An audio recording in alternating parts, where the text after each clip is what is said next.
Yes, gonna make another video. And it's gonna be about this dude right over here.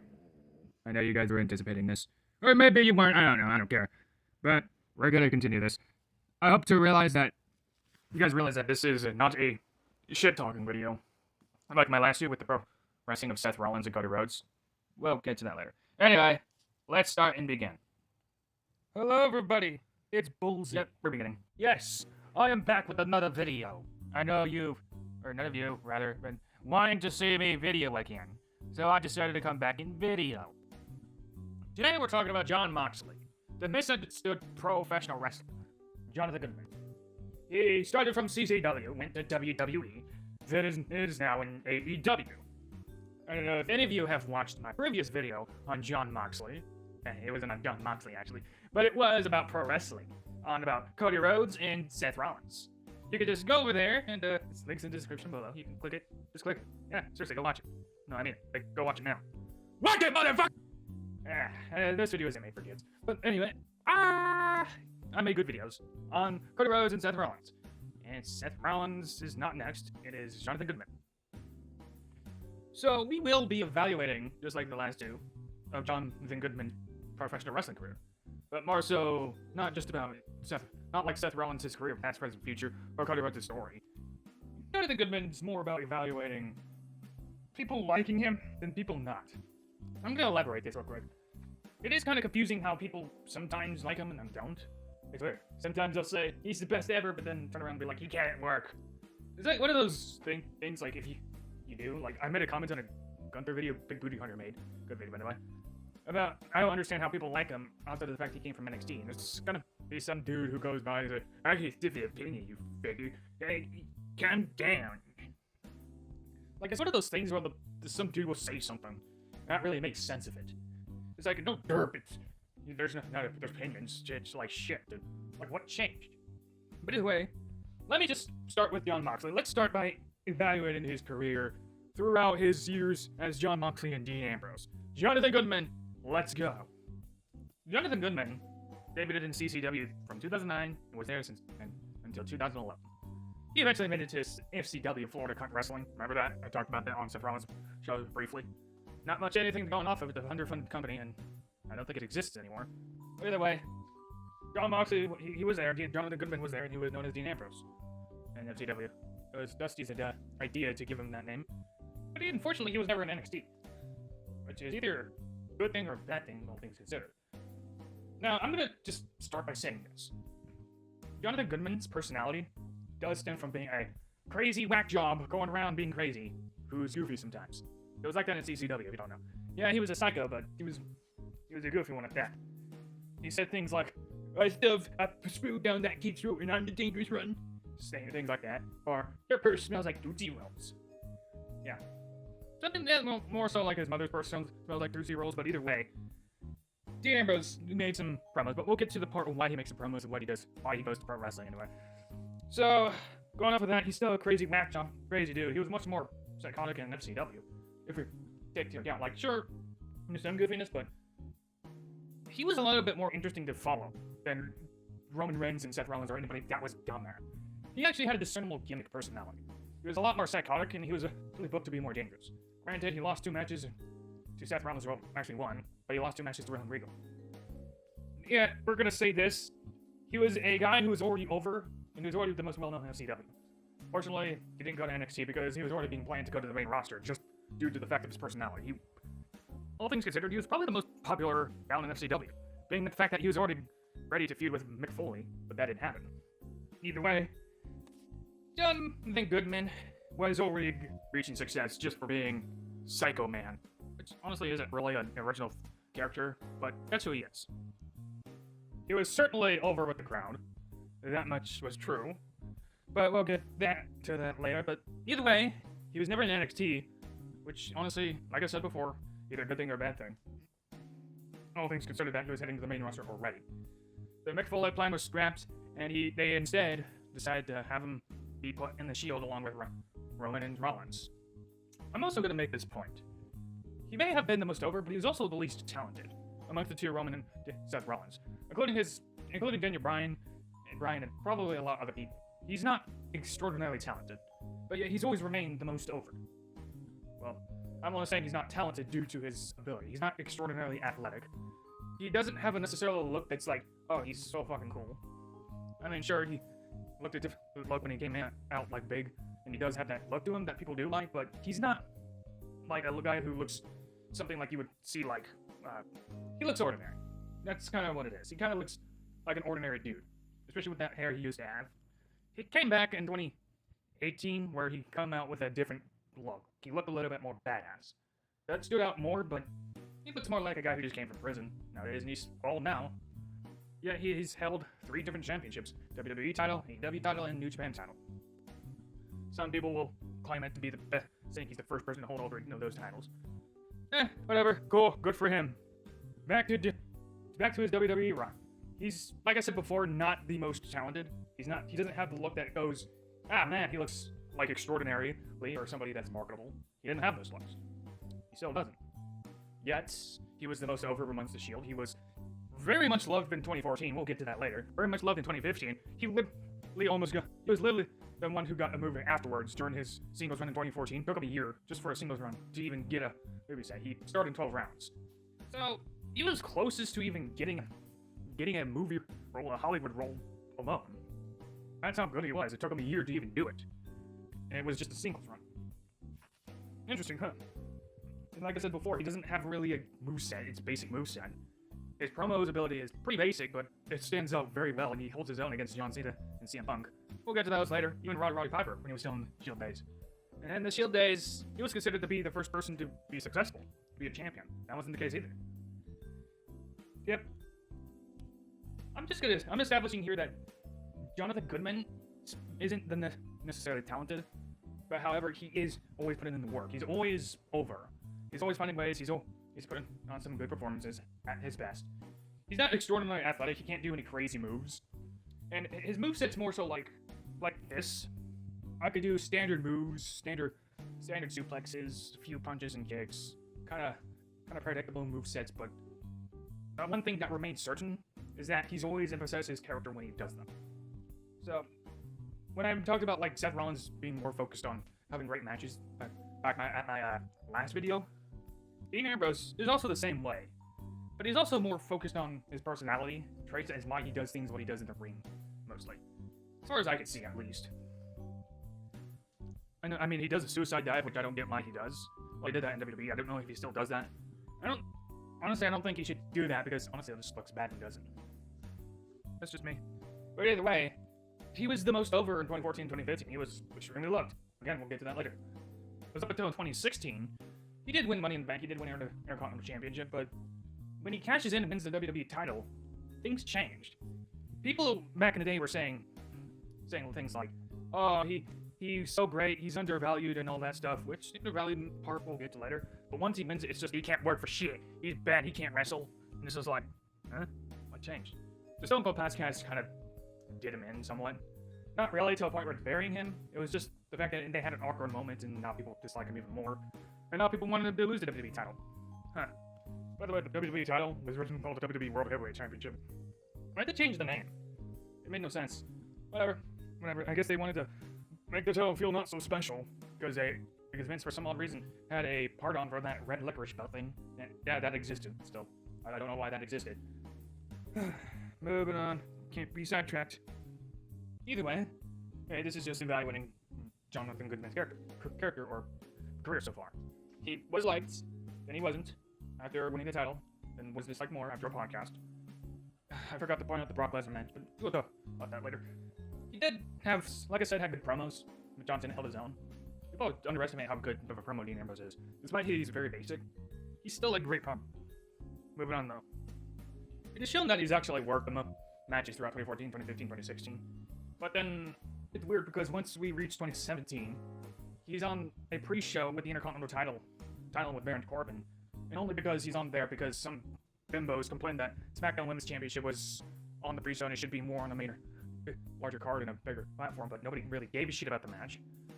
It was just the fact that Naomi bitched that she wasn't getting her push, saying, "It's because I'm black," and then they gave it to her, but she was boring as shit. And her catchphrase was "Feel the Glow," which was a stupid catchphrase. I don't get this. Like, they gave her moment, and they had a storyline injury. She comes back, wins a predictable fucking outcome, despite the fact there was a bunch of women there. And it was and they sacrificed a bigger build with much more anticipation with Dean Ambrose versus Baron Corbin. And it was only sacrificed because, because they had to get rid of something. In past WrestleMania, now they're just calling Dean Ambrose lazy, which is kind of bizarre. Whatever, you can see that with the promo with the Miz, they're trying to destroy him. Yay, Dean Ambrose is not lazy. And then later on, he wins the tag team title with Seth Rollins, and then when he's with the tag team title with Seth Rollins, he gets injured with the Samoa Joe thing. Almost said Joe Cron. Anyway, Samoa Joe injures him. He has to be out of action for a few months. Comes back around SummerSlam with a much better build, and there you go. He's that much better, and he is a lot more over with the crowd again. People love him again. He was missing. People missed him. He came back. He's now over with the crowd. People love him. It's 2018. People couldn't wait to see him. People missed him. And the storyline is whether he'll turn on the Shield or not. He finally does. And when he finally does, the whole scenario was him getting shots in the ass. Don't ask me. This is Vince's boogie, not me.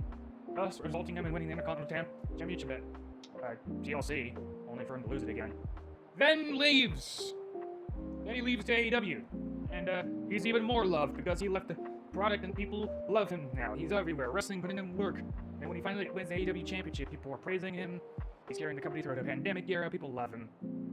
And he loses it to Kenny Omega. Yeah, wrestles with Eddie Kingston, tag team. Sends himself to rehab. He returns. People still love him. Man, he's just loved, cherished. He won Wrestler of the Year because Dave Meltzer's has a hard dick on for AEW, who jerks off to any fucking work rate match. Yeah, yay! And then Jon Moxley, 2022, is now hated because some fucking meth-headed, straight-edge meth addict decided to go, he didn't want to lose to me. He's denied it, despite he already did lose to him. But, Jon Moxley is hated. And Jon Moxley is hated even more for talking about how he was champion, not under contract, and people call him selfish, and he's a Hulk Hogan, that's not work for me, brother. Now everybody hates him again. Now everybody hates him because he bleeds too much.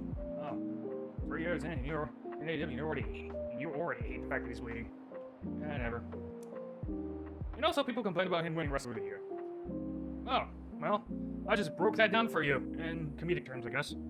Not my best days, and I didn't really feel like doing it, but because I just needed to get it out of the way, because I needed to start off with something to break down with. So, let's stop right there. Jonathan Goodman had a good professional wrestling career, as far as being a pro wrestler goes. But it's funny because, like, when you consider all that's happened, it's like some people will dislike him, then dislike him. It's like, and then some bookers will treat him well, but not, and others won't treat him well. And sometimes it seems like some bookers don't even know how to book him. He is the most marketable, and he was very marketable back then when he was in WWE. He's not as marketable as he is now when he's in AEW, and that's just because AEW is kind of a faltering reputation, and him being part of it is the only thing holding it up anymore is him being part of it. And he's the face of that, and it's also damaging his reputation just for being associated with it. People are gonna get mad at me for saying that, but it's true. But it's not just that either, is it? It's just the fact that people will sometimes be like, oh, he's the greatest ever too, he's terrible, he can't work, or something. Alright, let's stop right there and start by talking about why Jonathan Goodman wrestles in the first place. Let's start with his career, okay? Let's start with looking into Jonathan Goodman's personality. Jonathan Goodman, if you look into his CCW days, you get a glimpse of, not just a glimpse, you'll get a big idea of why he wrestles in the first place. Not to mention, he did talk about how Bret Hart inspired him. There's the fact that he was a 16-year-old, he begged to get trained in a professional wrestling ring or something. He got the training, and he was only 16 years old, even though he wasn't supposed to. He didn't really have parents at the time to sign the clearances, and a lot of through his CCW promos was him describing his life through just like the promos in CCW. Goofily, how his life was terrible, how he saved life, and how his personality is due to it.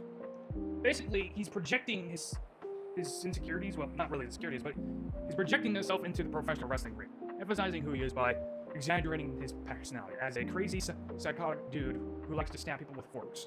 Something like that. He's a crazy guy. He's always emphasizing his struggles through those promos. And quite frankly, if we're being honest, this is probably the best place he was ever booked in CZW. He also has that hardcore style wrestling that he took with him during his time before he left it to go to FCW. There were some times where he was in WWE before CCW, and he was part of TNA tryouts, but that's neither here nor there. either way, his character just really stems from his past. At the time when he was living in Cincinnati, Ohio, I guess. He does then go to FCW. It is still emphasized through his past into that character of being a psychotic guy who's unhinged. He's basically unstable, who wants to cause chaos. He's threatening, psycho, and he wants to hurt people. But he's not stabbing people with forks. Either way, Dean Ambrose is now... John Moxley is known as Dean Ambrose in FCW. Jonathan Goodman was known as John Moxley. Jonathan Goodman has two names. One is his indie name, the other is his WWE name. I like John Moxley, but it has a better ring to it. Oh, Dean Ambrose is cool too. Moving on. So a lot of the times where he is wrestling, when it came to Dean Ambrose or John Moxley, stem from how he emphasized who he is. Whether it's through a goofy promo, being funny, or being crazily violent, he's always emphasized that crazy personality. He's always projected part of himself into the professional wrestling ring. And a lot of that had to do with is more of an escapage of his real life.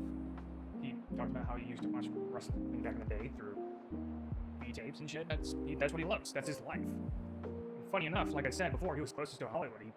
The first year of 2015, after just 1 year of being an independent wrestler, being on his own and leaving his stable, he was the most over Shield member. He wasn't a Shield, still most over, but he was extremely loved and cheered throughout 2014 through 2015. To the point where he got a movie that he starred in, 12 Rounds. I don't know how well the movie did, but he certainly was there, and he certainly got his moment. Not to mention, he did also get a movie when he was with AEW, but that went to shit. Either way, anytime John Moxley or Dean Ambrose is over as shit, he's seen as extremely marketable. I believe he is, it's just depending who he's associated with.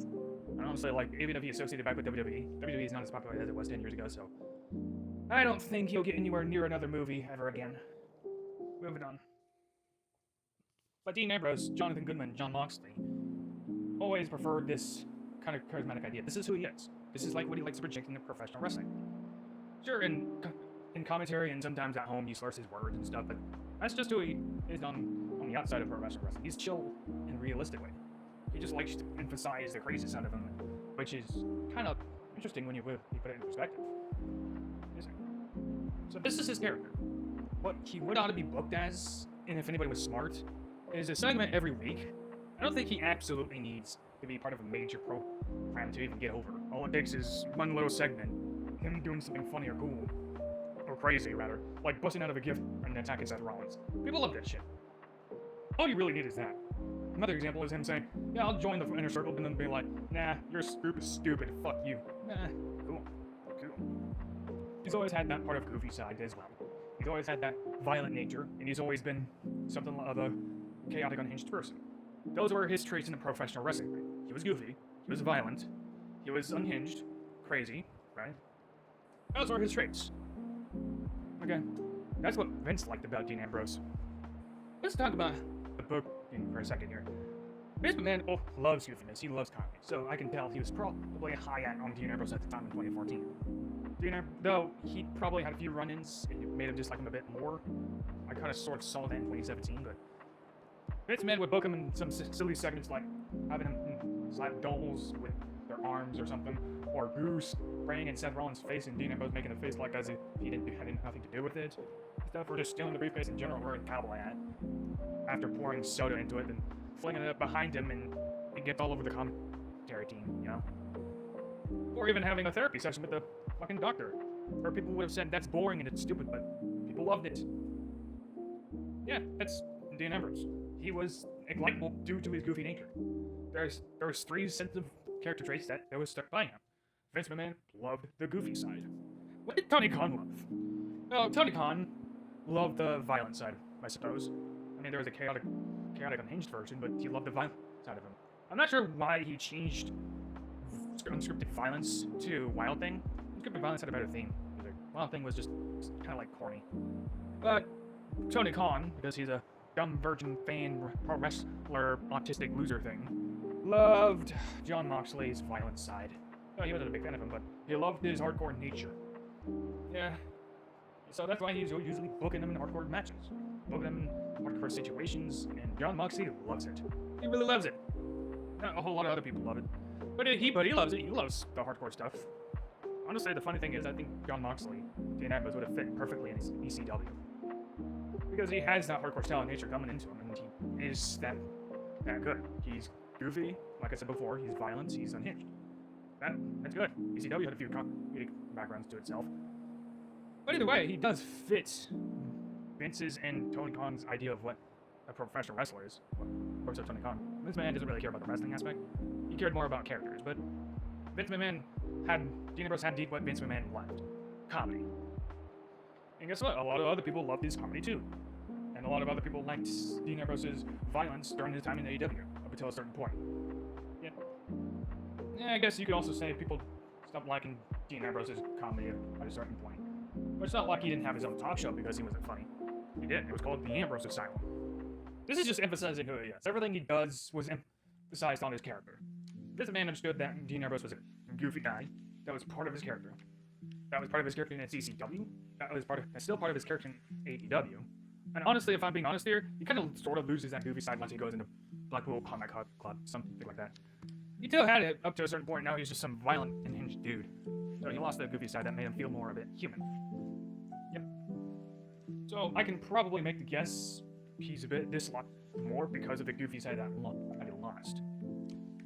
And that was a part of his character, that core to his character, that kind of made people like him in the first place. Sure, he wasn't the funniest or the most funny in the ring, but he certainly made people laugh. There was one segment with Dan Housen or whatever, what the fuck that clown thing's name is, where he's like, what the fuck is that? It's simple, but it gets the point across. That's something that I've always liked about Jon Moxley. I always liked his violence on the unhinged side, but it always balanced out with the comedy at least. That's one of the reasons why he was so over. We'll get to that later. But first, let's talk about how Booker Vince saw him. Let's talk about how Booker Vince seen him. Let's talk about it.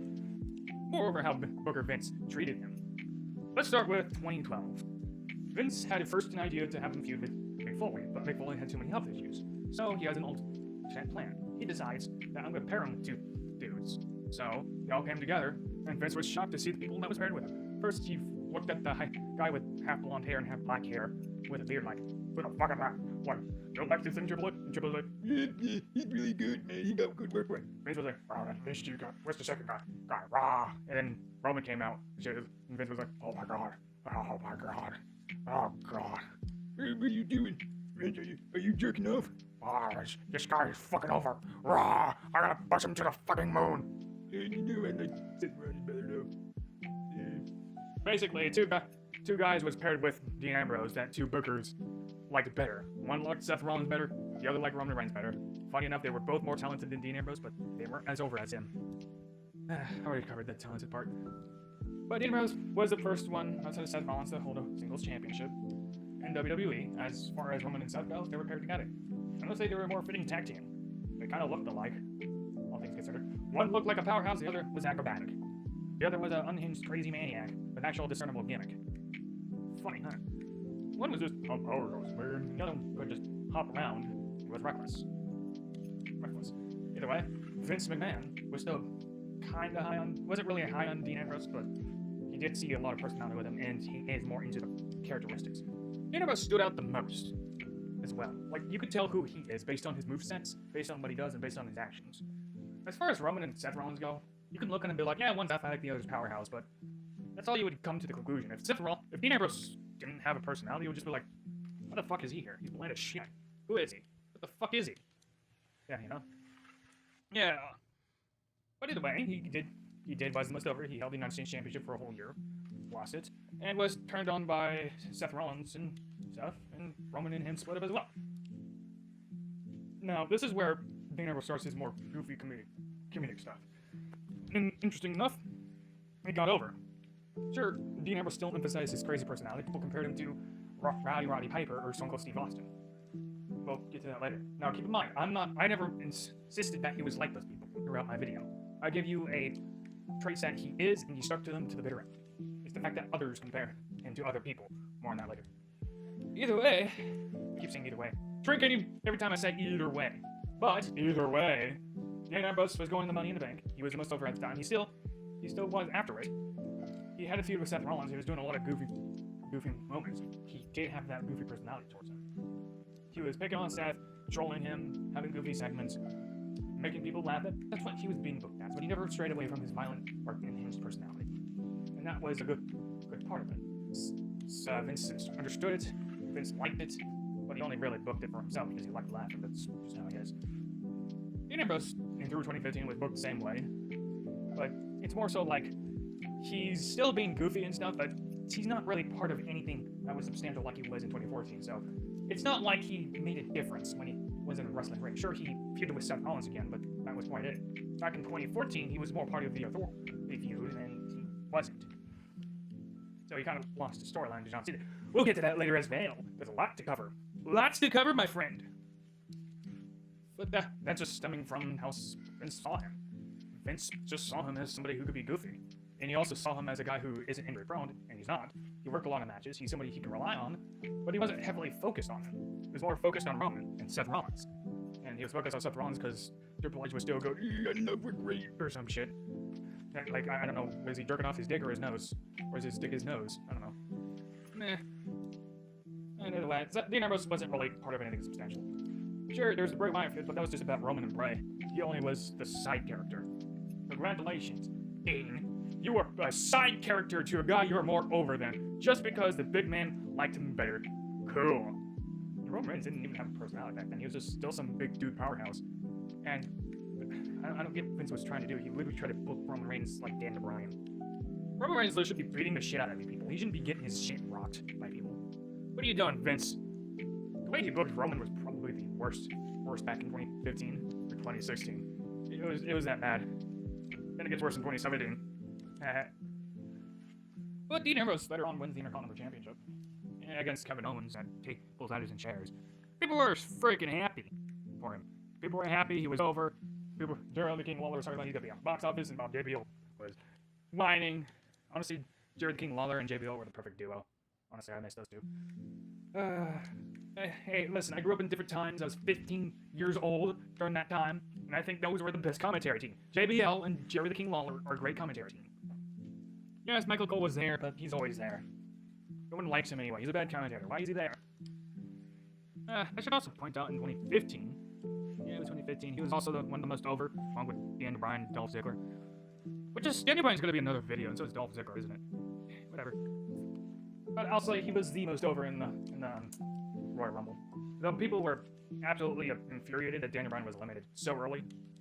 Because, interesting enough, like, people wanted Daniel Bryan versus Brock Lesnar. Vince wanted Roman versus Brock Lesnar. Yeah, I'm not really gonna linger on it too much, but that was one of the big things people were mad about. Really big thing. Anyway, back to Dean Ambrose. He won the Intercontinental Championship and had an actual fun little feud with Kevin Owens. They had a last man standing match at Royal Rumble. I thought that was a great match. I thought that was very enjoyable. They didn't do anything with thumbtacks. They didn't have like special effects or barbed wire. It was just tables and chairs. And honestly, it was a good hardcore match. It was still PG, and these guys did a great job having a good match. It was awesome, to me at least. But he does lose back to Kevin Owens in a 5-way match. And he has a fight with Brock Lesnar. The funny thing of is he still emphasized those characteristics of unhinged, crazy lunatic. During his feud with Kevin Owens, he was a lot more crazy lunatic than less comedy. In fact, it had a lot more oomph to it. It had a lot more disdain towards each other, and it was like hardcore guy versus hardcore guy. During his feud with Brock Lesnar, he goes back to more goofiness. He's carrying out a wagon and filling his cart full of weapons. He's getting his ass whooped by Brock Lesnar. Though, then again, he did still have that badass, violent, unhinged personality, but it didn't really make much sense for him to fight with Brock Lesnar to begin with, if I'm being honest. He goes up to Brock Lesnar and he's like, "It's Cody." Sure, his character might be like, he wants to fight as well, but it's not like he goes around picking fights with people at all, because when the time he was attacking Seth Rollins, there was a reason for it. It's not like he goes around attacking people for the sake of attacking people. That's just not how he is. It's not like he would go out and go fight Brock Lesnar. It didn't even make sense to have the match in the first place. It didn't make sense for Brock Lesnar to attack Dean Ambrose at all. Anyway, I'm not sure what Vince was trying to do here. Though the build was nice, it just didn't match Dean Ambrose's character. Though it did match his character when he kept trying to fight him afterwards, after Brock Lesnar beats him out in the parking lot. Yeah, either way, the build-up for Fastlane was Dean Ambrose cutting a promo on Brock Lesnar saying, "Take me to Suplex City." Yeah, I mean, sure, his character's also resilient, but it's not like he has to get beat up all the time, dude. That's just embarrassing. Yes, he's unhinged. Yes, he's a violent dude. Yes, he's goofy. But it's not like... it would be like going out and trying to fight Braun Strowman. He just because he wants to fight him. Sure, he wants to fight, I guess. That's his personality. Which really, honestly, kind of starts first sign of him getting out of character. Because back in the day, it wasn't him just trying to look for a fight. He's only fought people that messed with him. He's only fought people that kept getting in his way. He only fought people that wronged him any slightly of way. And the only time he didn't even try to hurt somebody was Dolph Ziggler attacking his guy and getting himself disqualified. But though he didn't even attack Dean Ambrose. Dean Ambrose was just like, yeah, I understand. Getting your vengeance, because I wanted revenge too. Simply put, Brock Lesnar and Dean Ambrose didn't need to have it at WrestleMania. Though I was looking forward to it, and it was a fun build, and the idea of big badass who's good at kicking ass versus guy who gets back up every time he gets his ass beat was a cool addition. It didn't do much for anybody after the match happened. It didn't do anything for Dean Ambrose, and it didn't do anything for Brock Lesnar. And the match was actually kind of terrible. Like, the last man standing match with Kevin Owens, which isn't even that memorable, is less memorable than Dean Ambrose versus Brock Lesnar. Probably due to the fact that there's more build to it, and there's more of a story to it. And considering the fact that it wasn't as good as it is because Brock Lesnar didn't want to put in that work, because he had a fight coming up around SummerSlam. This was, I believe, I'm not sure when the fight was actually, but it was UFC 300, I think. It was around 2016 at least. Brock Lesnar didn't want to overdo anything, so he wanted to take it easy. And WrestleMania sucked anyway, so it's not like that match would have saved it anyway. Dean Ambrose loses, but before he loses, he makes out with barbed wire bat thing Mick Foley gave him. I don't remember what it's called, but he makes out with it. He's just goofy. I guess it emphasizes how unhinged he is. He didn't even get to use it. Brock Lesnar kicks him in the gut and F5s him. 1, 2, 3. Yay. What a great match that was. It's going to go down in history, one of the best matches ever. People still remember it. It wasn't even that good. Funny enough, the match was memorable due to its build and the characters that were involved. Dean Ambrose was a popular star, but nobody remembers his match with Kevin Owens because Kevin Owens isn't popular. He wasn't popular at the time. He somewhat is now. Meh. But his match with Brock Lesnar happened, and it was kind of, honestly, a letdown. But he has a few more matches with Chris Jericho, which, to be honest, weren't that good either.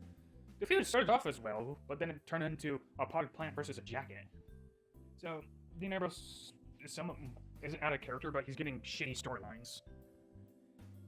Money in the Bank reaches, and he finally wins the Money in the Bank and cashes in on Seth freaking Rollins after he beats Roman. And now people are happy, but at the same time, some people are mad, and under the background, people are already thinking he can't even work. It's one of those things that you kind of see as clear as day, and all things that is up to this point is the fact that Dean Ambrose didn't have an actual fucking storyline involving his character. Sure, everything he did was character-driven, but everything he was part of didn't make sense for him to be part of it in the first place. Let's start with 2014, where he leaves the feuding of authority with Seth Rollins to fight with Bray Wyatt because he attacked him that one time. Now, he went from feud with a serious storyline to with a blood feud that really didn't make any sense. Dean Ambrose may have been over at the time, but it's not like he was just out of star either. No, he wasn't over. Yes, he was over, he just didn't do anything that would warrant anybody to attack him, with the exception of the authority. Bray Wyatt attacked him for whatever reason. I'm not sure what Bray Wyatt would think he would gain from beating Dean Ambrose, or getting him, or beating him up. Dean Ambrose wasn't really established. I mean, he won one championship so far, at the time. So it didn't really make much sense to feud with Bray Wyatt. He was also part of an Intercontinental Championship ladder match in 2015, but it was just a 7-man ladder match, and to be quite frank, the match was kind of just like random people in it, and they needed popular stars, so they put him in it too, along with Dolph Ziggler and Daniel Bryan. The match wasn't really big in any sense of the word. He does go back to feuding with Seth Rollins, but that's literally his storyline. But then loses and goes back to feuding with Bray Wyatt along with Roman Reigns, but he's the side character helping Roman fight the Wyatt family. So he's not really important to any aspect. He's only part of a storyline that only makes sense, he's just somebody that needs to fill the role, I guess. That's also how Vince sees him. I guess not only just somebody who's goofy, he also sees him as somebody who could fill a role. If there needs to be a main event match, he can put him there. If there needs to be a person who needs to be a side character, he'll put him there too. If there's a match that needs to be worked and he needs to put somebody over, he can be there. If he wants a main event match or he needs a promo, no, he's gonna get Dean Ambrose. Dean Ambrose was the fullback guy for anything that needed to be done. And honestly, that's why he worked the most matches. He was over like that. That's why he did a lot of segments, did a lot of jobs. You know? So fast forward in 2016 though, he's seen as more as lazy for some odd reason. Yet he worked the most matches. He was a WWE Championship. He went from main card to mid card champion, beating Miz for the Intercontinental Championship in a little program. Then has a program with Baron Corbin. only to be put on the pre-show because some other people preferred some dumb match because Naomi bitched on Twitter, only to be buried on Raw, having The Miz say, "You're lazy, your Intercontinental Championship is a joke," despite it would be more the booking's job to make it work, not him. He was doing it. Again, I'm gonna say this. Dean Ambrose worked one match, hopped in a car, and drove, then worked another match, in the same day. So I can't say this guy's lazy. Not to mention, I already pointed out the fact that he worked in those matches in 2016, 2015, 2014, and everything he does is emphasized to his character. Not to mention, he did have a limited moveset, and his moveset's very basic, but he makes it work the most. He's not the most talented, or he pointed these things out, but yet he's always putting in the work to make things look good at most, doing his best to make things feel special. He's always doing this, so it's weird to call him lazy. Sure, like I said, he's not the most talented, but it's not like he's not putting enough effort. I'm not sure what they were expecting from him. And to make things matters worse, when they had The Miz bury him, they were talking about how his Intercontinental Championship reign is a joke. But they haven't really done anything with that at the time. Hell, he didn't even defend it at Payback. And it's weird that they blamed Dean Ambrose for him not being on a card of a pay-per-view that they were booking. I'm not sure what they were trying to do, and it was just like, Vince, for some odd reason, started having animosity towards Dean Ambrose. We don't know why. So did some of the fans, too. It was kind of transparent at that point because of a Stone Cold podcast. We'll talk about the fans later. He does eventually lose the Intercontinental Championship back to The Miz, but he does go on with a storyline with Seth Rollins. Now, he does have a storyline that makes sense for his character, somewhat, but it's more so like Seth Rollins, kind of just randomly wanting to team back up with him after turning on him. Dean Ambrose doesn't trust him, and it makes sense for him not to trust him. But he eventually go back together and win the tag team titles. Yeah, so Dean Ambrose's character is somewhat intact, but Dean Ambrose doesn't really do anything comedic. Not really anymore. I mean, there was moments where he was doing backstage interviews with Seth Rollins, Finn Balor, The Miz in some kind of way, but that was for comedy as well. There's one moment Elias walks by and he says, like, Pearl Jam, something. So Dean Ambrose has been booked comedically. And that's probably what made the Intercontinental Championship reign not so good. Though I should probably start talking about the WWE World Heavyweight Championship reign as well. Back in 2016, during his build with SummerSlam, he was more serious. He was more... No, but for some odd reason, people didn't want him to be WWE World Heavyweight Championship anymore. And he lost it to them, AJ Styles, and then goes back to winning the Intercontinental Championship. So he went from main event performer to Intercontinental Championship performer. People thought that would be better, but it wasn't. I could say he's his epiphany of what bad booking looks like, but unfortunately, it's not just him being mistreated by the bookers, it's also by the fans. And moving on is that when he gets injured and finally returns, and when he finally turns on Seth Rollins, he starts being booked in this goofy role again, taking shots in the ass, wearing gas masks, becoming a germaphobe. And that being a germaphobe was never part of his character. And that stemmed from this man not only seeing him as a goofy character, but also probably having some sort of animosity towards the guy.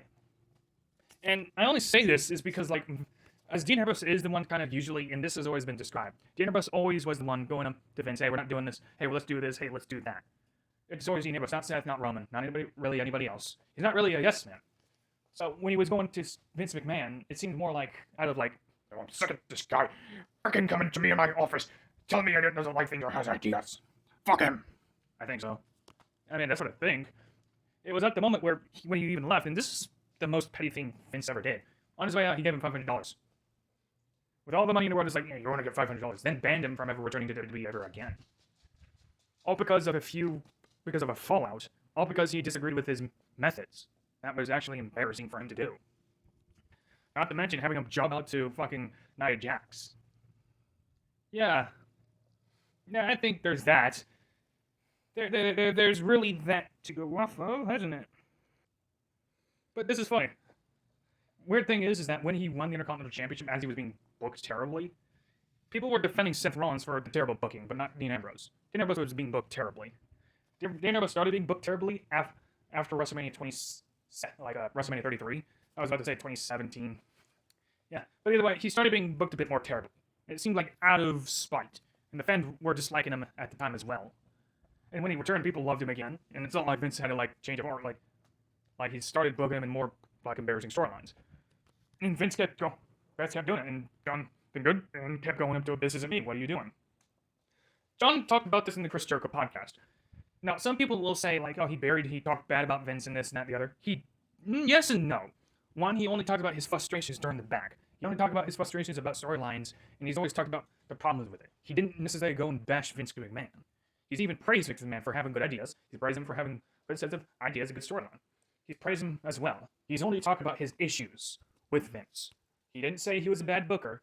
He even talked about how having your scripts written out for your promos, you suck at your job. John is more fixated on his personality. He's more focused on cutting promos, his personality, and giving people a good show. He's not like this guy who doesn't want to work at all. He does. Pro wrestling is his life.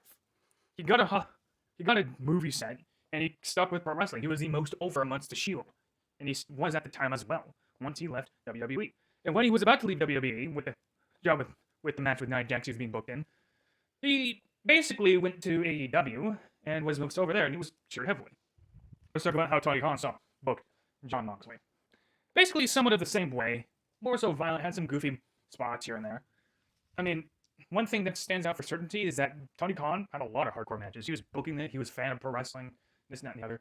And one of the most memorable matches on AEW so far, after the MJF versus CM Punk, that's the most memorable feud though, is Jon Moxley versus Kenny Omega at Blood and Guts in a non-sanctioned match. People were kind of complaining how that was at a that wasn't wrestling. It's a step back in pro wrestling. It's not a wrestling match. I must emphasize that was not as violent as it was. In fact, it was kind of laid back. In fact, in my honest opinion, was too long. It wasn't necessarily violent enough, but it did try to capture Jon Moxley's character. Kenny Omega didn't have much of a personality. He was more of a guy who could wrestle good or something. But the right man won the match. But when people complained about that, it wasn't shitting on Jon Moxley. But Jon Moxley was still the most over professional wrestler at the time. People loved him. People liked the fact that he left WWE, went to AEW, and wanted to be a professional wrestler. I must emphasize, it's not because he dislikes storylines. It's not the fact that he dislikes having personality. Violent always had a personality towards him before he went to WWE. Now he's part of AEW. Now, as far as Tony Khan goes, surprisingly enough, he was probably booked better in AEW than he was in WWE. Up to a certain point, at least. So as far as like Jon Moxley goes, he looked more marketable. He was from WWE. He was a big star. He was all over the world, putting on some fun shows. People liked his work. He left WWE not because he didn't want the money, but he left because he wasn't happy there. He left because like there were storylines he was being put into and they were embarrassing. So he left. He did help carry the AEW company through the pandemic era. He helped stars look strong despite he was winning. He lost to Kenny Omega, though I understand why they did it. He did go on to have a tag team match with Eddie Kingston, along with the Young Bucks, I believe. I don't know if that actually happened or not, though. But either way, he went to rehab, came back. People loved him. He won Wrestler of the Year 2020. And he won Wrestler of the Year 2022. Here's the funny thing, though. After 2022, people disliked him. People hated him. People didn't even think he deserved it. Let's think about this. People don't think he deserved Wrestler of the Year. Understandable, because it's some dude who jerks off to indie matches. I'm talking about you, Dave. Dave Meltzer. See? Looking at you, Dave. Looking at you! So, let's just go back in time, again, and talk about how fans treated Jon Moxley. Let's start with the fact that after his Shield breakdown, he was the most over. Well, actually, let's just start with the fact that he was in the Shield. People expected him. People were saying he should be the one to win the WWE Championship. The first, he was going to be the most successful.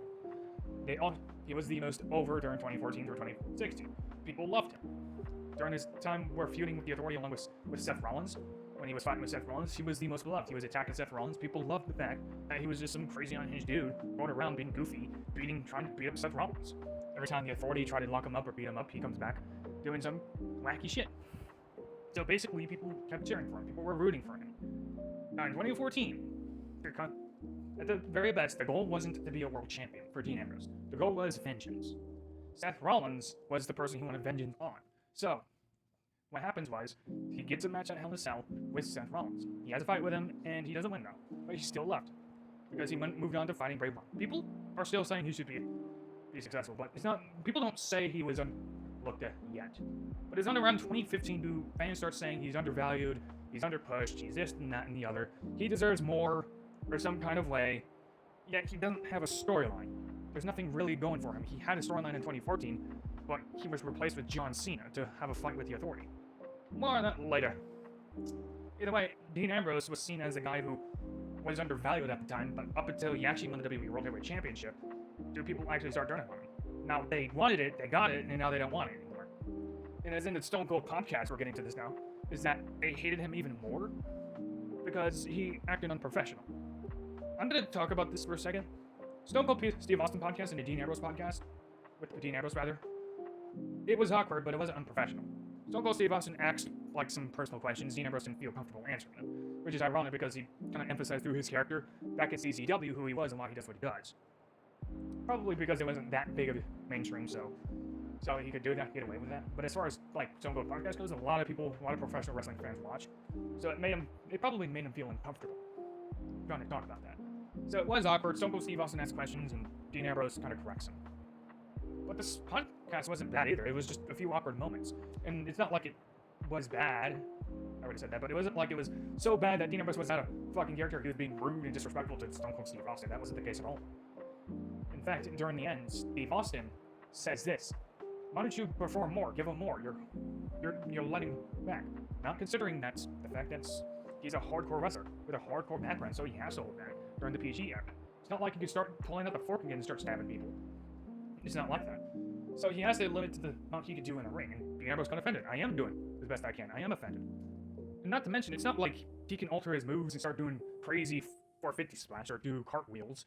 He's not that athletic. He's not an athletic dude. He is a professional wrestler, though. He's doing his best.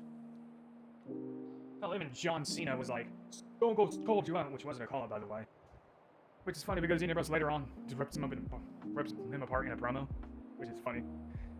John Cena is a great promo, so let's not forget that. Like I said before, Jonathan Goodman is a great promo. Don't underestimate him. He's a lot better promo than people realize. But we're going back to Stone Cold Steve Austin. A lot of people in the comment section were talking about, and Dean Ambrose also mentioned Brock Lesnar being lazy. Now, he wasn't saying Brock Lesnar isn't actually lazy. He was just talking about the fact that he wanted to do a match and Brock Lesnar didn't want to, and that's why he referred to him as lazy. Sure, the term doesn't really fit, but it's only because he's only saying it because like he wanted to make the match feel special, and Brock Lesnar didn't care for it. He just wanted to squeeze by and kind of nail it in and get it done, and that's what it was. And what people took that whole podcast was like, because I'm certainly they watched it, certainly was like, oh, you know what? Stone Cold was right. Stone Cold sees him. Stone Cold sees it as his lazy performance. Brock Lesnar sees it as a lazy performance. And all that stuff. John Cena sees it. Everybody knows he's bad. Which couldn't be further from the truth. I already covered the fact that Brock Lesnar didn't want to do the match because the fact that he had a UFC fight coming up, so he didn't want to overwork it. He didn't want to do too much, so he needed to like time to recuperate because he was in training at the moment. As far as Stone Cold Steve Austin goes, he wasn't calling him out. He actually is a fan of Dean Ambrose. In fact, he only said go more and do more because he sees potential Dean Ambrose. And Dean Ambrose was saying, "I'm doing the best I can. I'm offended." It's not like he took that the wrong way. He just, listen, I am offended. So it's not like Dean Ambrose was like emotional in that podcast. It's not that way. Even Stone Cold Steve Austin later on was like, "No, I was wrong." Which is quite ironic because this is the sign that people kind of overrated the guy. This is the first problem with WWE fans. They overrate the shit out of Dean Ambrose, and this is another thing Dean Ambrose suffers from. Not only does he suffer from bad booking, he also suffered from being overrated by the fans and being overrated by other professional wrestlers, or being undervalued. It just depends. When somebody says Dean Ambrose could do more, he's doing all that he could do. He's not athletic. He's very basic in the ring. He's basic with promo abilities. Not that he's bad at it. Not that he's a bad performer, but he's not going to do things that you haven't seen before. It's just not going to happen. So when he does win the WWE World Heavyweight Championship, when people say he can't work, I think they mean he doesn't do anything that is fit their way of style that they think should be pro wrestling, which is a bunch of flips or dives or kicks, or long freaking matches, which John Moxley does work. But the problem is that he doesn't do anything that people like to see nowadays. And this kind of stems from the fact that when Stone Cold Steve Austin says you should give him more, you're expecting him, this is expecting too much from him. And it kind of ruins the reputation he has in the first place. And this is another thing to point out, is that I've already talked about he's always emphasized with his character, but he's not incredibly talented. He's not somebody who could do something that is substantially crazy or great. Not that he can't have a great match, but there's not much he can do at all. He's not going to do anything you haven't seen before. And most of it is because most of it was already done. And now, people nowadays try to recreate things that were done before, but not trying to create their own. Which is funny too, because people call him a Stone Cold Steve Austin ripoff, despite the fact his character is much different from Stone Cold Steve Austin. Like, some people actually try to say he's a ripoff of Stone Cold Steve Austin because he wore a skull shirt. Oh, it's because Stone Cold invented skulls, didn't he? Whatever, you fucking retard. It's easy to say that. And that's before his WWE run, but later on, he got him cringe and all that stuff. But he does eventually, after returning to WWE after his injury in 2018, he does get a huge pops here and there, and people, he's the most interesting amongst the Shield members. And I'm going to point this out again. He's not the most talented amongst the Shield member. I keep saying this, but I'm only emphasizing this. When he's with the Shield members, he has a different look, but he's still not the most talented. Yet he has a discernible gimmick compared to the two, Seth Rollins and Roman Reigns. He has a personality, especially with the different look he went with, which worked, made him stand out more. In fact, it made him look tougher. In fact, he was the most interesting, not because he wasn't just talking, but because he looked different and he had a character. He didn't stray from his original personality. Sure, but the only thing that did change was he was less goofy and more serious. In fact, he looked more violent and wanted to kill somebody. It worked, and people were interested in what he had to say. Not that he said anything substantial up until like around his turn on Seth Rollins, but either way, this was his interesting moment. It is weird because like during his time back in 2017 as Intercontinental Champion, people thought he would fit more, but then they say it was terrible. But it wasn't. But it's not his really fault because it was part of the booking. Hence, when he was WWE World Heavyweight Champion, people thought he was terrible. When he had a match at SummerSlam with Dolph Ziggler, people blamed him for the lackluster match. But when he had a match at 2018 with Seth Rollins with ladders and chairs, they blamed production and said they disallowed Seth Rollins to perform his best. It's interesting because if there's a bad match, he's blamed. Dean Ambrose is blamed. Jonathan Good is blamed. And that's due to the standards they hold him to. He's easily marketable, right? He's looked at. He got a movie just in a year, right? And when he's seen in this sort of light, and he underperforms or does something potential, he's criticized. They put him on the fans and the bookers. Well, not really the bookers, but the fans put him in the lights that he wasn't necessarily ready for, or he should be in. Yes, he had a character, but he wasn't somebody that was going to do something great. He isn't somebody that's going to do something that you haven't seen before. At best, you're going to see a good promo from him. At best, you're going to see a fun little match with him. At best, you're going to see a fun little hardcore match with him.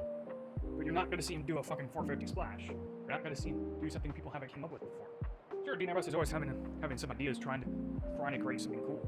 He's always doing that. He even does it on the podcast once. Like, look, I'm not going to force my stuff onto people. This is what I like.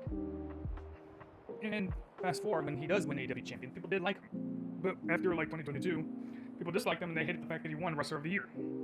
Now, granted, I don't think some dude online should be deciding who should be Wrestler of the Year. But most people thought Dean Ambrose, well, I don't know about most people, but some people talked about how Dean Ambrose should have been Wrestler of the Year.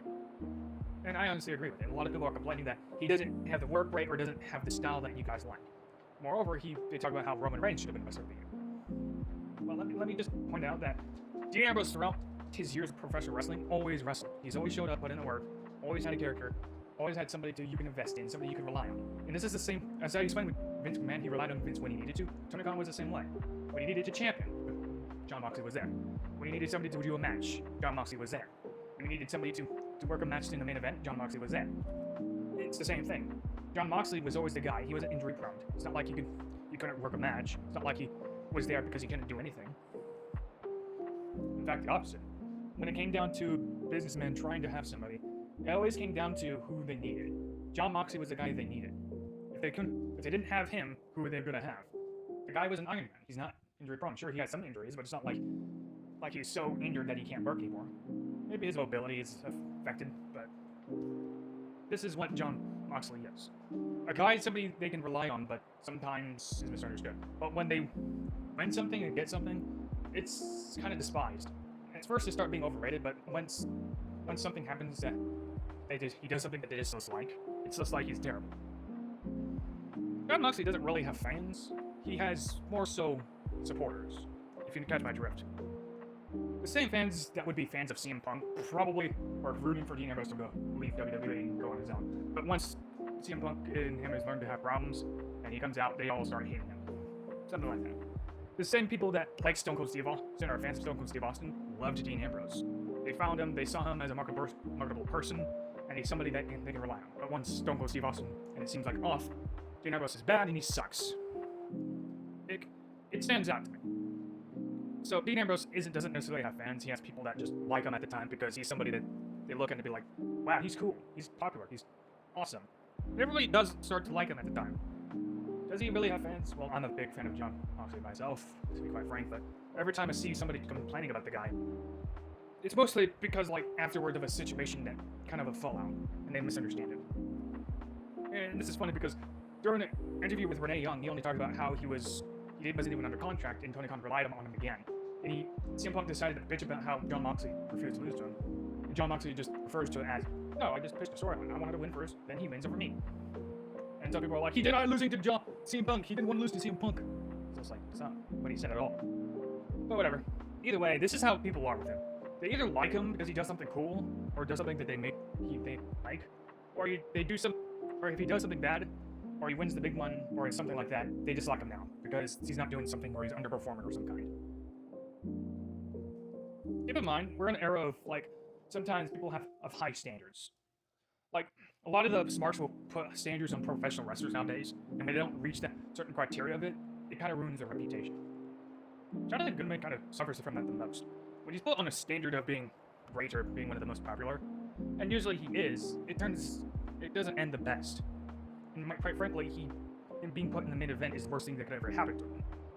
Sure, he's a professional wrestler, but at the same time, people are only rooting for the chase, and then when he wins the big one, it's not the same. Dean Ambrose, Jon Moxley, Jonathan Goodman never got a proper storyline. His most proper storyline was in AEW, where he was fresh and left WWE and won the championship. He wasn't hated for winning it, not really. It felt organic. It's just the fact that CM Punk got injured, and then they needed Jon Moxley. And then CM Punk returns, wins it back, then gets injured again because of a brawl out because he's too stupid. Because he's a stupid bitch. That's another video. CM Punk is a stupid bitch. But regardless, then Jon Moxley needed to be relied on once again. This time, he was a lot more hated. Not because he won the championship. Jon Moxley looks more like a main event performer here. It's just the fact that CM Punk gets injured, then he bitched. Yeah, how dare you not want to lose to me? Yeah, man, I just bitched in the storyline idea, man. I didn't say I didn't want to lose to you. Something like that. But now, Moxley is hated. And now, people are saying he bleeds too much. Which I don't disagree with the criticism entirely to John, but it turns out that the people that are criticizing him only started criticizing him because CM Punk decided to complain. You know? Hell, even Bret Hart was like criticizing his style of wrestling. When Dax decides to come out, yeah, I understand that he has his style, but Jon Moxley has his way of doing things as well. People were criticizing Dax for being a suck up. Like, do you expect him to shit on his coworkers or something? Like, of course, John has his way of doing things. And this is funny because the same people, when he went to AEW, though he wasn't as hated, much people still criticize him. Which is weird because then there's people who will criticize him for being a hardcore wrestler, and then criticize him for changing up his style for trying to be a little bit more technical. Like, they complained about him. It's weird because it's hard to explain. Imagine this. You talk with somebody and you ask him why. You say, well, he's only doing hardcore stuff. And you tell him, well, he's trying to change up his style. He's becoming more technical. And they're like, it sucks. He's a hardcore wrestler. He tries to change up. It sucks. And you just don't understand it. It's kind of like this. You go to a Big Boot. It's like, there's a video on Big Booty Hunter. I already mentioned this, but you make a comment. They say opinions, and they don't make sense. You can't really make sense of it because they're just retarded. It's stuff like that because, okay, to emphasize, when Jon Moxley tried to alter his style to be more technical, people complained about it. When he goes back to being hardcore, people complain about it anyway. People still complain. They even complain about how he goes to the outside so much, as if that's a real reason to be mad about it. But, like, is that a reason to be mad? I don't know. So it's like this. Some people just will nitpick a certain thing. One of it will be like, he can't do a certain thing, or he does something too much of some kind of way. Or hate the fact that he won a Wrestler of the Year, despite the fact it's because he worked the most matches and was holding out AEW when AEW needed it the most. Again, I don't like hinging my opinions on some random fucker on Twitter rating matches because he likes work rate, but either way, Jon Moxley wasn't seen as the greatest because there are other better wrestlers that were more athletic and do crazy moves, or do a lot more things. Yeah, to make this point, Jon Moxley is put to standards that are unnecessarily and he can't really reach. Sure, he is a marketable person, as far as I'm concerned, he's one of the most marketable people still at AEW, but it's not really doing anything for him as a professional wrestler either. More importantly, his closest storyline that actually did him any favors was in AEW, and that still wasn't even much. So, what went wrong with his run entirely? Let's go back in time to 2014. 2014, Dean Ambrose. Once he split up with the Shield, the whole purpose of him was getting vengeance on Seth Rollins, because Seth Rollins turned on the Shield, turned on Roman and him, and he joined the Authority. So his whole idea and goals, when he involved himself in matches like Money in the Bank, Hell in a Cell, was evolved around wanting revenge on Seth Rollins. He was unhinged, he was wanting revenge, and he wanted to retaliate. And he found every opportunity he can to beat up Seth Rollins. And Seth Rollins needed to get rid of him. Putting him through center blocks didn't stop him, he came back anyway. and to beat him up. When he got Seth Rollins to have him inserted in the Money in the Bank, Dean Ambrose laughs and talks about how he's going to get his revenge. Everything Dean Ambrose was doing, getting into Money in the Bank matches, getting into wrestling matches with him, getting the Hell in a Cell matches, was just for him to get his hands on Seth Rollins. Any chance he got. His whole storyline evolved around trying to get through the Authority, just so he could beat up Seth Rollins. And usually the Authority does get in his way and he has to fight his way through. Usually the Authority is torturing him. So, if anything, the storyline was about Dean Ambrose trying to get through the Authority to get his vengeance on Seth Rollins. This was the storyline. And it was the most popular storyline. This was the biggest storyline at the time. When he does finally have his WrestleMania match, or rather, Hell in a Cell match, it is the fact that when he was about to win, Bray Wyatt attacks him. Now, I need to point out that John Cena was also shoehorned into the storyline. Here's the reason why. Seth Rollins trying to cash in his Money in the Bank during his match with Brock Lesnar. And now John Cena hates Seth Rollins too, and he helps jump Seth Rollins with Dean Ambrose and stuff, and now John Cena wants to beat up Seth Rollins for no fucking reason, outside of the fact that he did something you're supposed to do with the Money in the Bank contract. Whatever. Thanks, John. And the only reason probably why he was doing this and why they did this in the first place is because Brock Lesnar was going to be gone, and they needed John Cena to be doing something. So what happens? Well, Dean Ambrose goes to feud with Bray Wyatt after Hell in a Cell, and John Cena starts to feud with the Authority instead. So Dean Ambrose's storyline was given to John Cena. Thanks, John. You're a great guy. You're such a hero. Dean Ambrose lost his storyline, and he went to feud with somebody else, which would do nothing for either two's characters. So he lost his storyline on that note. To point out, Dean Ambrose's storyline that would have established him in the first place would have actually gotten over in the beginning, and he probably would have been won that Slammy Superstar of the Year, which should have went to Dean Ambrose in the first place, not to Roman. Other than that, Dean Ambrose, not to mention Dean Ambrose did lose a lot of pay-per-view matches, so it doesn't help him either that he's losing. And it also just stems from Vince McMahon seeing Dean Ambrose as the goofy guy. Somebody he could rely on, but somebody who doesn't really take seriously. I do agree with some extent that he's undervalued, but I don't mean like he's undervalued where he's put on like on the undercard. I mean like undervalued as like a main event performer. Does that mean he belongs in the main event? Well, I'm not sure entirely, to be quite frank. I've said this before, I think putting him in the main event also was the worst thing that could have ever happened to him, because it also allowed people to have expectations that he couldn't really reach. Sure, he was the most popular, but it's not like he could do anything amazing within the professional wrestling ring, and it's not like he was an exceptional great actor. I mean, he can act somewhat, but that's not his talent. His character just stems from, like I said before, from what he's projecting into a ring. And it's only because when he finishes the story, which is an actual conclusion, when he wins the WWE World Heavyweight Championship from Seth Rollins at Money in the Bank, does it really come full circle? But people care less now. The storyline was about Dean Ambrose and his vengeance for Seth Rollins, and now he got it, and now it doesn't really matter anymore. People started caring less about the guy. Only then people start caring about him much, much more again is when he returns, leaves WWE, wanted to be free, and that was the new storyline, and they played that in with AEW. Back in 2014, Dean Ambrose wasn't terribly booked, but he did suffer from not only being overrated by the fans, but also not being treated seriously by the booker, but also having a bigger star take his spot when it came to a, storyline. And granted, John Cena was a bigger star, but it's not like it made sense for him to be part of it anyway.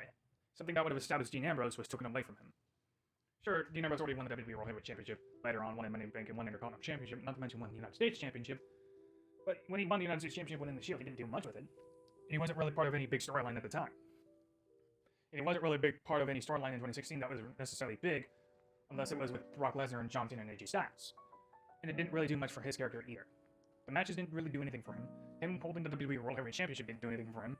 He didn't have a storyline that would establish him at all. And if anything, the only person that established Dean Ambrose was just Dean Ambrose being himself within the professional wrestling ring. Kind of like Randy Orton. Randy Orton also didn't have a storyline that helped establish him. What helped Randy Orton be Randy Orton was the Legend Killer, being the Viper, and not winning a whole lot of his matches back at the time, but he himself got himself over through just having a personality and sticking to his guns. He was not really known for having memorable matches or memorable feuds, but he was memorable for having characters and personality. Same with The Miz, same with Dean Ambrose. This is Dean Ambrose. The only difference is Dean Ambrose is not as talented or as gifted as Randy Orton. Randy Orton is much better than Dean Ambrose. Not taking anything away from the guy, though. As I pointed all these things out, I hope people realize that Dean Ambrose isn't as good as people think he is, and he's not terrible either. He's basic. And honestly, I don't think he actually fits the modern day professional wrestling because of his style. And I don't think he would fit in the 90s either.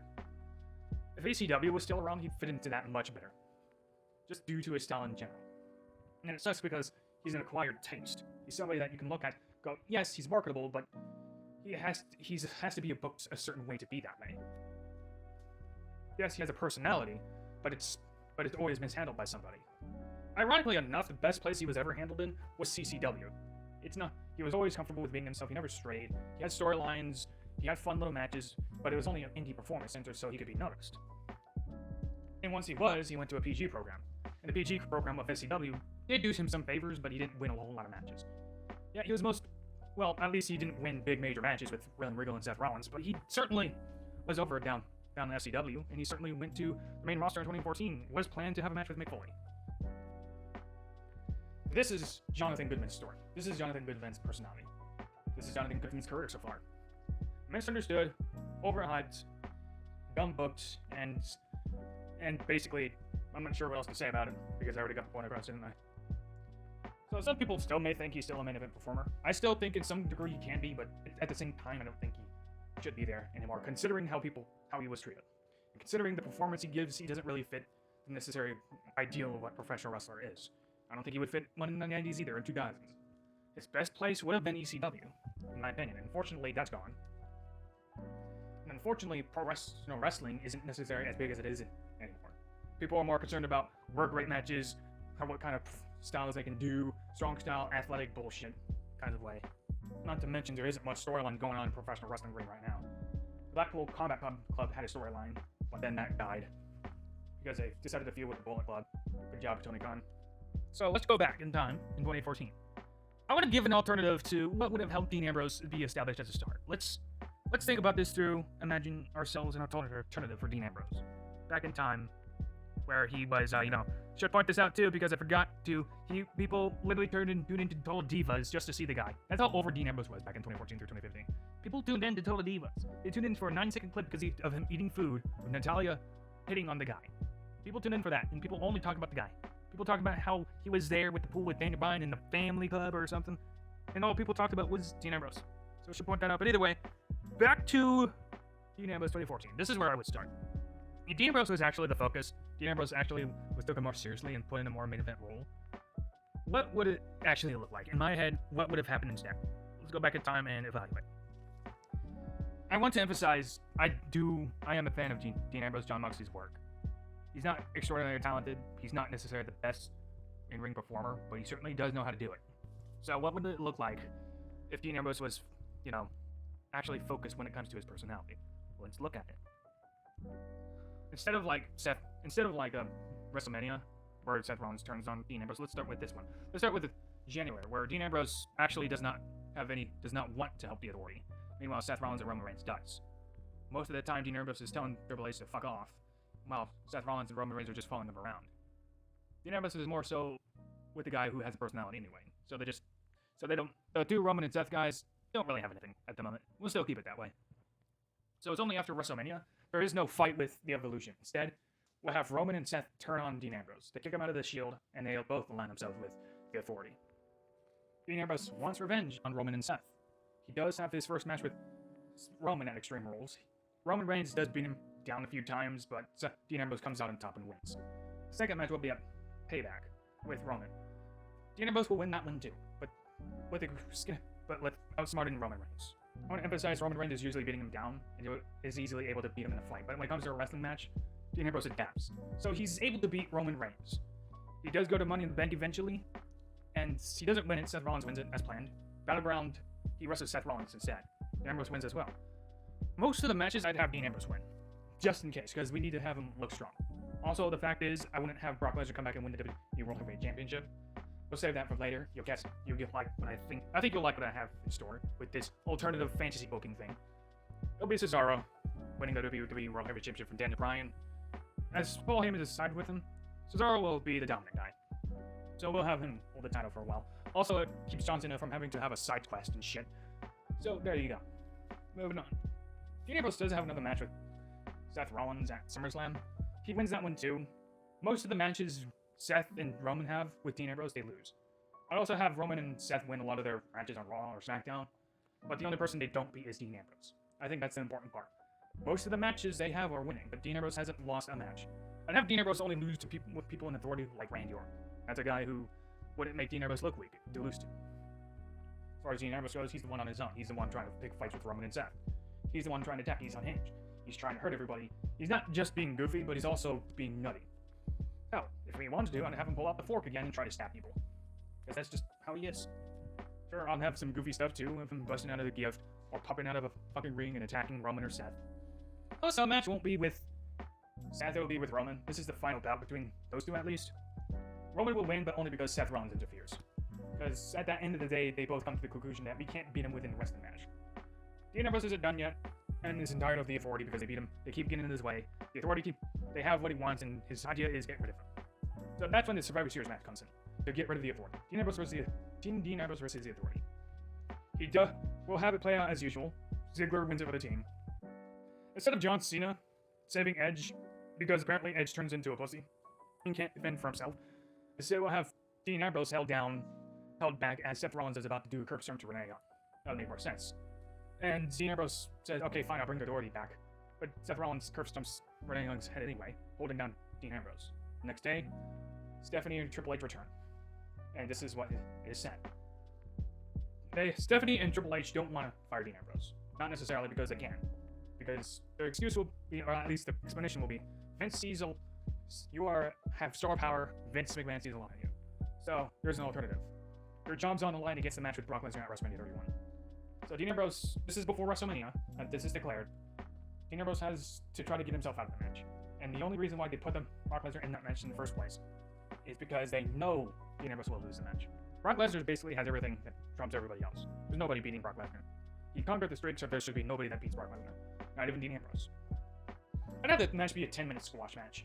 But before we get to that, I'd have him try to win the Royal Rumble to try to get himself out of it. But he fails. So Fastlane comes by, he tries to get a match with Cesaro. Him winning the WWE World Heavyweight Championship is his only way. He fails, and Cesaro is just that much better than him. I think the best way to do that is the fact that how inferior he is to Cesaro. Cesaro is a WWE World Heavyweight Championship after all. I don't think Dean Ambrose should beat him. He shouldn't come close. So the match comes around with Brock Lesnar and Dean Ambrose. Brock Lesnar finally makes his return, but it's not at WrestleMania. For Dean Ambrose, this is the biggest fight of his life. For Brock Lesnar, it's just another Tuesday. He comes in, just there to decimate Dean Ambrose, something he has to do. It's just something he has to fill just to get a paycheck and fucking to-do list. And Brock Lesnar kind of tries to make quick work with him. He gets frustrated and beats him. Now, this is a storyline where Dean Ambrose loses his job, but I think the best way to fill out a story in the first place is to have him actually try his very best to get rid of the Authority. Have him very best so he can get his hands on Seth Rollins. But once that fails too, it also has to revolve around the Authority and Seth Rollins and Roman Reigns trying to get rid of him as well. I think that would be a better storyline to go for. It would help establish Dean Ambrose as well. It also help him as the guy that once helped got rid of the Authority and stood up to them and actually succeeded. And at the same time, was the one that was targeted and made an example of when it comes to actually fighting with the Authority. I think it would have been a nice storyline. It would have helped establish Dean Ambrose. But unfortunately, he didn't get the storyline.